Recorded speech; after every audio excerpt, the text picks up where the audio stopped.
Okay, so what is among the categories of methods what did teacher Jack use when he assessed the stack of knowledge of his students through questioning in questions?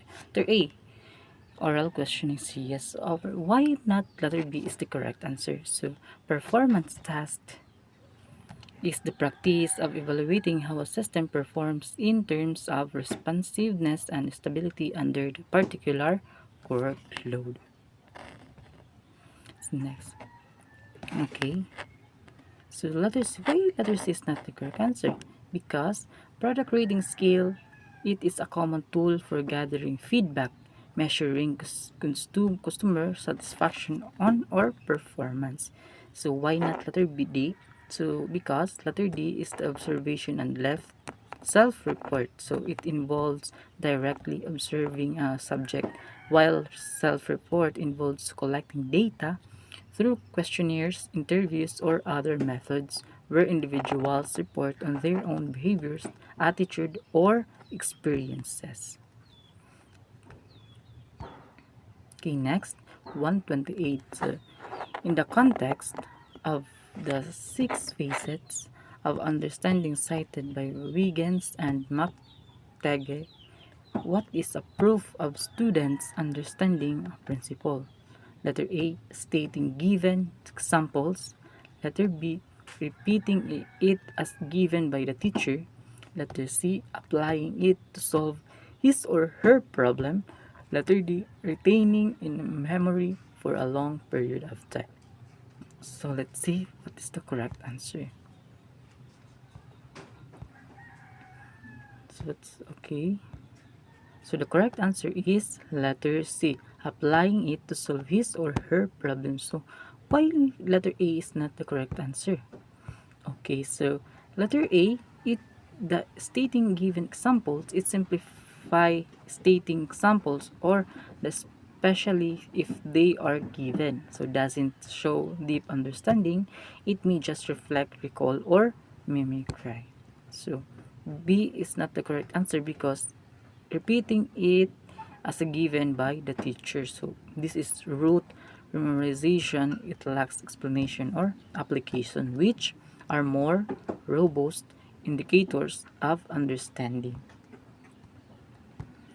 So next, okay, so why D is not the correct answer? Because in retaining it in memory for a long time period of time, so memory doesn't guarantee understanding. Students can remember without fully grasping meaning or use. Next, what does it mean if students Petty got a 60 percentile rank in class? Okay, so letter A, he scored better than 60% of the class. Letter B, he scored less than 60% of the class. And letter C, he got 40% of the test wrongly. Not in letter D, he gets 60% of the items correctly. So what's your answer? Okay, okay, let's check. So A is the correct answer. So he scored better than 60% of the class. So why B is that the correct answer? Because, okay, let's check. So B is not the correct answer because it would be true if Patty were at the 40 percentile, not in the 60. So, letter C is not the correct answer because he got 40% of the test wrongly. So this refers to raw score, not percentile rank. So percentiles reflect ranking, not accuracy on test items. So D is not the correct answer because again, this confuses percentile rank with percentage score. Or students could score 60% correct and still be at the 30th or 90th percentile depending on the class performance. Next, what which of the following may not be adequately assessed by a paper and pencil test? Okay, let's check. Okay, letter A, sight reading music. And B, multiplication skills. Letter C, subject agreement. Letter D, vocabulary meaning. So what's your answer? Okay, okay. Letter A is the correct answer. Sight, reading, and music. So why not letter B is the correct answer? Because multiplication skills, these are cognitive math skills that are written possible problem.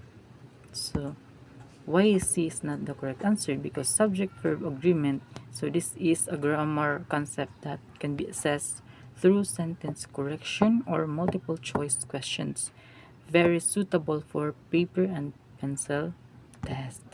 So D is not the correct answer because understanding and using vocabulary can be assessed via definitions, synonyms, and usage in sentences, all possible with paper and pencil test. Okay, next.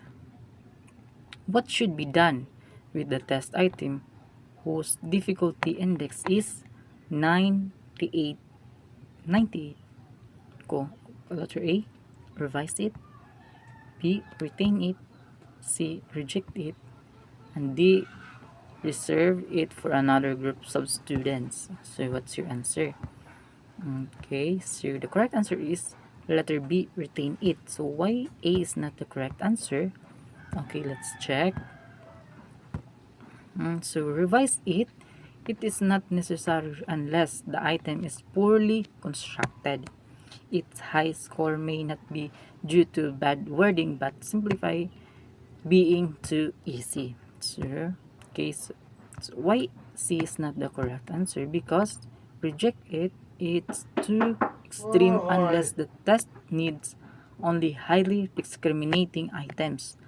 A well-written easy item shouldn't be outright rejected. So why D is not the correct answer? The reserve it for another group of students. So the item is already tested. So unless targeting a group with lower proficiency, this is not a clear plan. Next, which of the following statement most accurately expresses test validity and reliability? A. A reliable test is a valid test. B. A test must be objective to be valid and reliable. C. A valid test is a reliable test. And letter D. A test must be standardized to be valid and reliable. Okay, so C is the correct answer. So why A is not the correct answer? Because a reliable test is a valid test. Why? Because reliable does not guarantee validity. So a test can be reliable, but still not measure what it's supposed to. And letter B, because um, objectivity, freedom from scorer bias. So it contributes to reliability. But a test can be valid or reliable even if not 100% objective. Example, the essay test with rubrics. So D is not the correct answer because a test must be standardized to be valid and reliable. So standardization helps, but it's not a strict requirement. So non-standardized tests like teacher-made test can still be valid and reliable if well designed.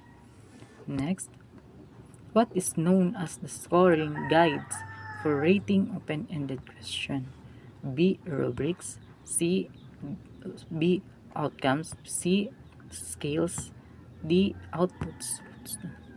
Okay, so let's check. So A. Rubrics. Why B is not the correct answer? The outcomes or the C and D. Okay, let's check now. So B, the outcomes, is not the correct answer because this refers to learning goals or objectives, not scoring tools. So scales, So this might refer to rating skills, example the Likert skills, but not specific to scoring open-ended question. Next, the outputs is not the correct answer because this refers to results or product of learning, not scoring guide. Next, what does it mean to say that the facility index of a test item is 0.50? A. It is reliable. B. It is valid. C. It is more moderate in difficulty. And letter D. It is very easy.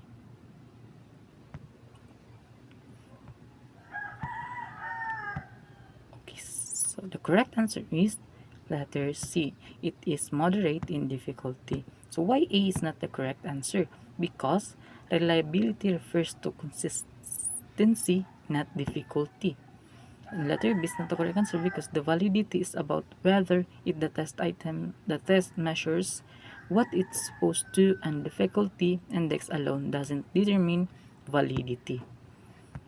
So D is not the correct answer because it is very easy. That would be a facility index closer to 1.00.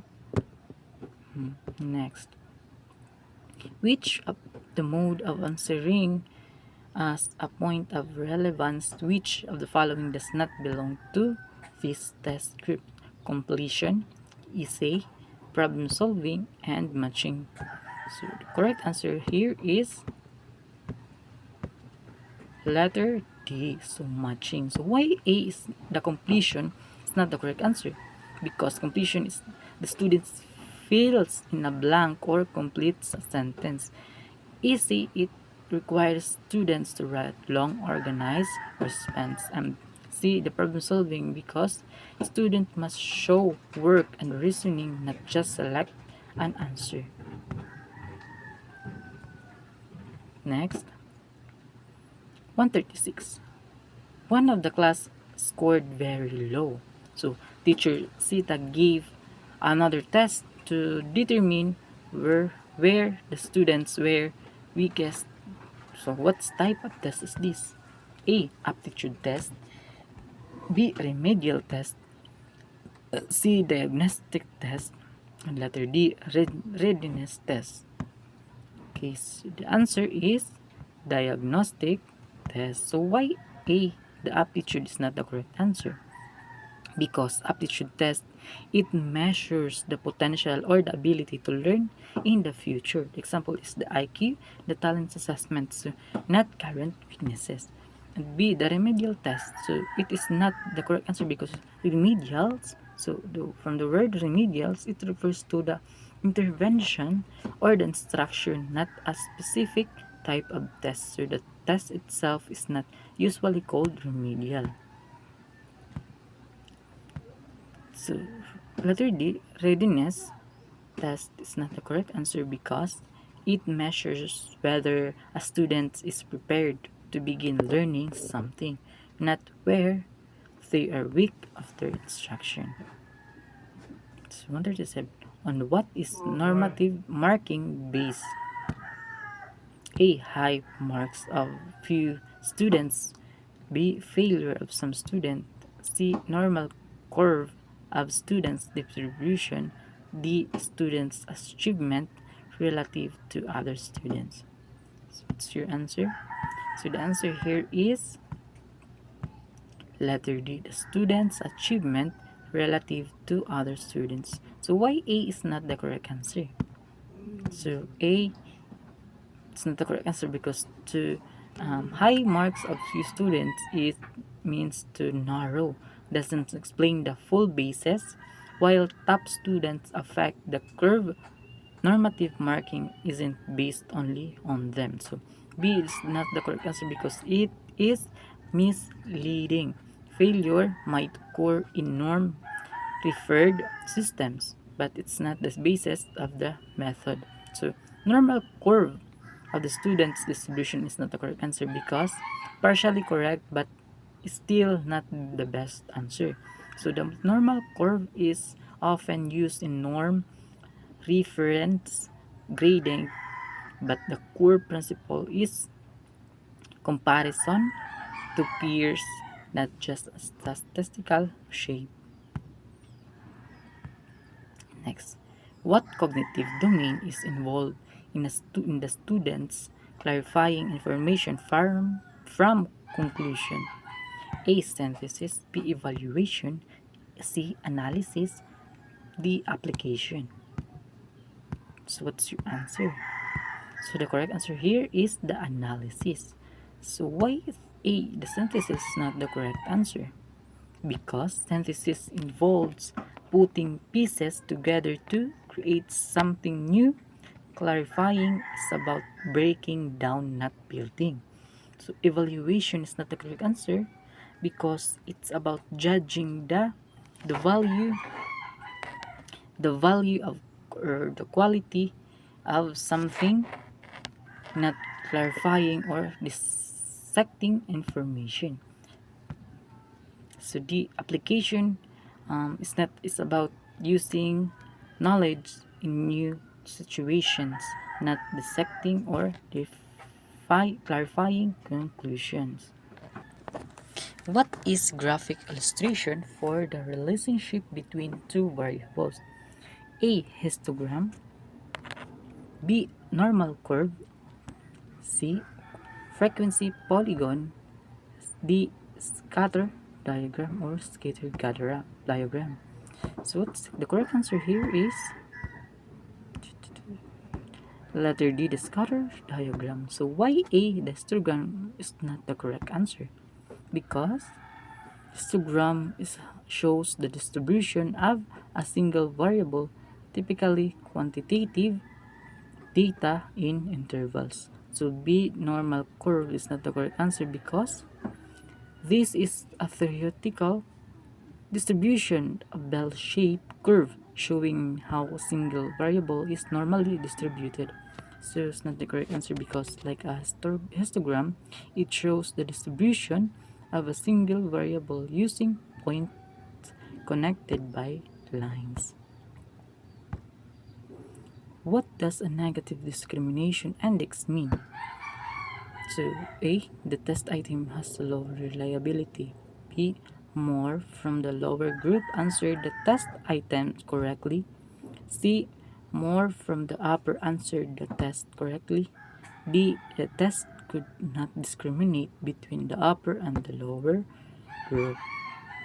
So the correct answer here is more from the lower group answered the test items correctly. So why A is not the correct answer? Because the test items has low reliability. So a negative discrimination index is item specific, not necessarily about the whole test reliability. So C is not the correct answer because that would indicate a positive discrimination index which is desirable. So D is not the correct answer because wait, okay, so because that describes the discrimination index of 0, not negative. Okay, let's proceed to the next. So what is the deviation from standard or desired level of performance? A. Problem. B. Deficit. C. Defect. D. A gap. What's okay? So the correct answer is a gap. So why gap? Why not letter A? So letter A is problem. It could refer to any issue, not specifically a measurable deviation from standard. So the deficit, it implies a lack or shortage, often inability or resources, but doesn't directly capture the comparison to performance standards. So a defect, so it refers to something faulty or broke using in terms of quality or physical flows. It's not typically used for performance. Next, which measure central tendency is possible, is most reliable when scores are extremely high and low? A. Cannot be identified unless individual scores are given. B. Median. C. Mode. D. Mean. So the correct answer here is so A. Why A not correct? Okay. So the correct answer is median.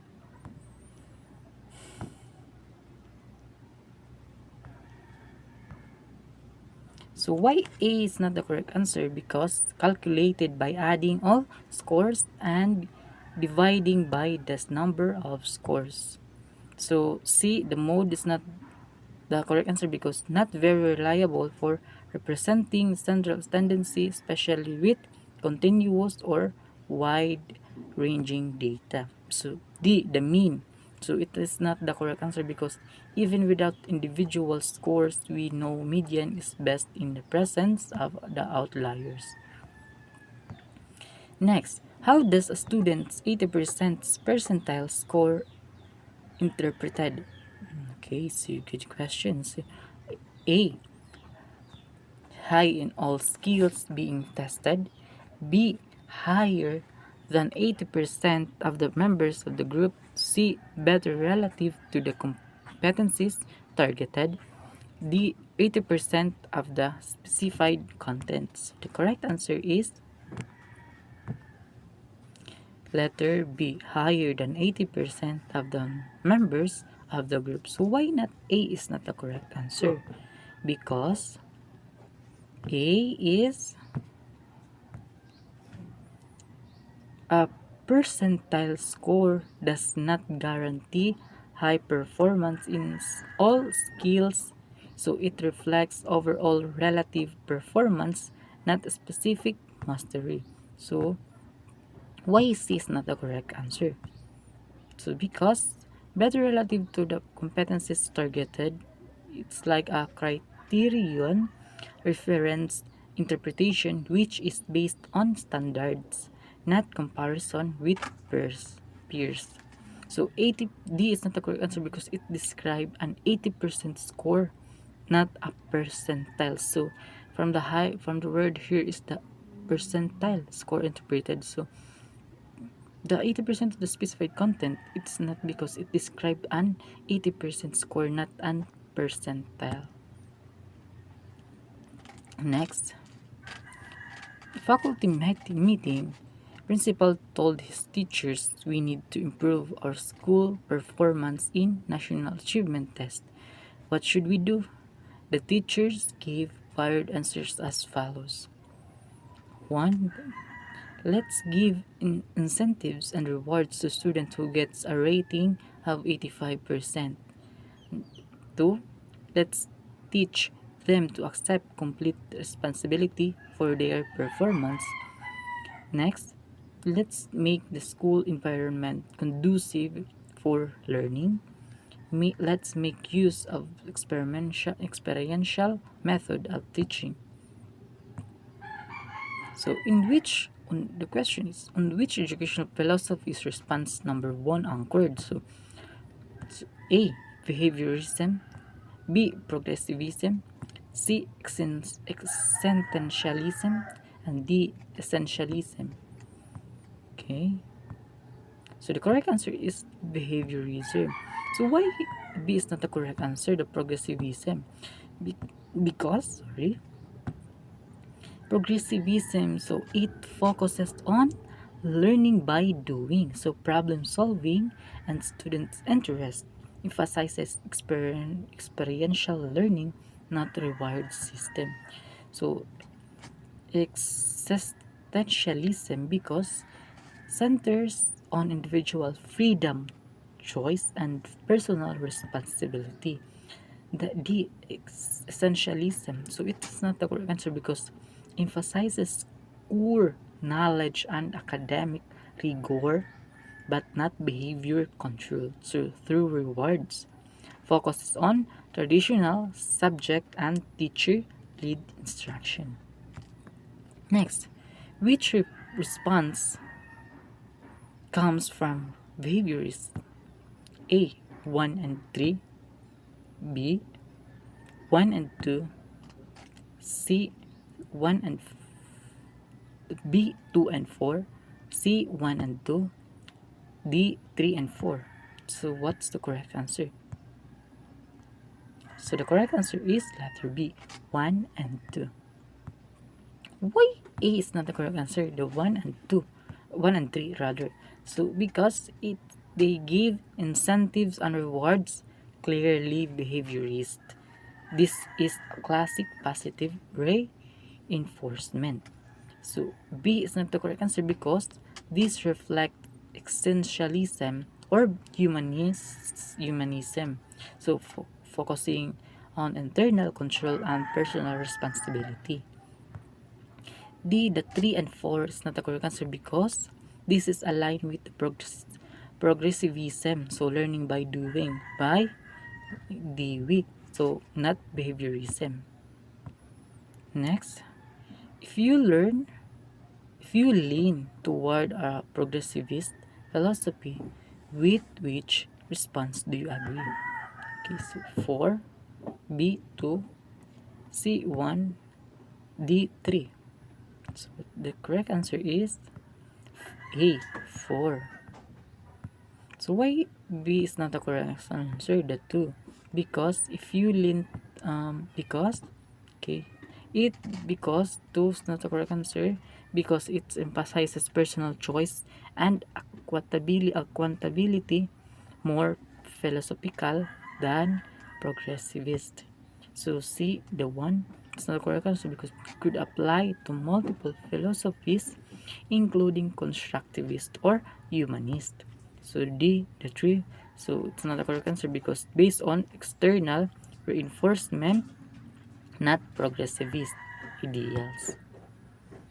How a teacher relates to his or her pupils depends on his or her concept about him or her. In faculty recollection, the teachers were asked to share their thought of the learner through their primary customer. So what follows are the gist of what they shared. So teacher A. The teacher is a product of his environment. Sometimes he has no choice.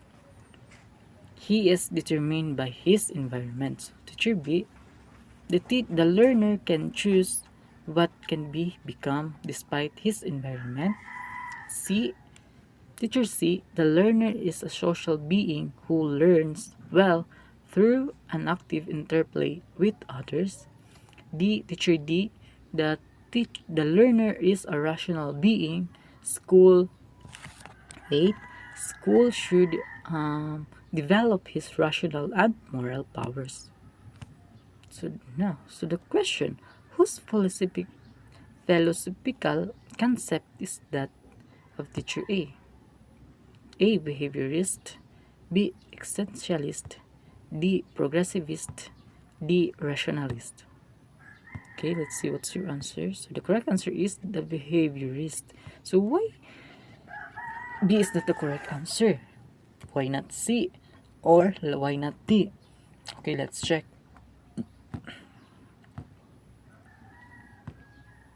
So letter B is not the correct answer. The existentialist because it focuses on individual freedom, choice, and personal meaning. So if teacher A denies free will or emphasizes external control, this doesn't fit. So progressivist, so it focused on learning by doing, problem solving, and the needs of the child. So it values experience, not just behavior. So the rationalist is not the correct answer because this believes in reason and innate knowledge, emphasizes thinking, not behavior, not a much if the teacher is focused on conditioning. Okay, if you agree with teacher C, you are more a or an A. Progressivist, B. Perennialist, C. Essentialist, D. Rationalist. So the correct answer is progressivist. So why B, C, and D is not the correct answer? Because perennial. B, because it focuses on the eternal truths, classic text, and unchanging principles, more rigid and content focused. So essentially, letter C is not the correct answer because emphasizes core knowledge and discipline, more teacher-centered, not student-centered. D, the rationalist, so because, as above, emphasizes reasoning and abstract through thought but doesn't necessarily align with teacher C, assume focused on experience and growth. Last 150. Whose response denies man's free will? A. Teacher A. B. Teacher C. C. Teacher B. D. Teacher D. So the correct answer is Teacher A. So let's check why not letter A or letter B. Letter C and letter D is not the correct answer because teacher C, no information here, but if not behaviorist, like believes in some form of choice or internal control. So, C is also is not the correct answer because progressivist values students' agency and development. Teacher D is not the correct answer because no information also, but likely not denying free will unless also a behaviorist. Okay, that's all. Thank you.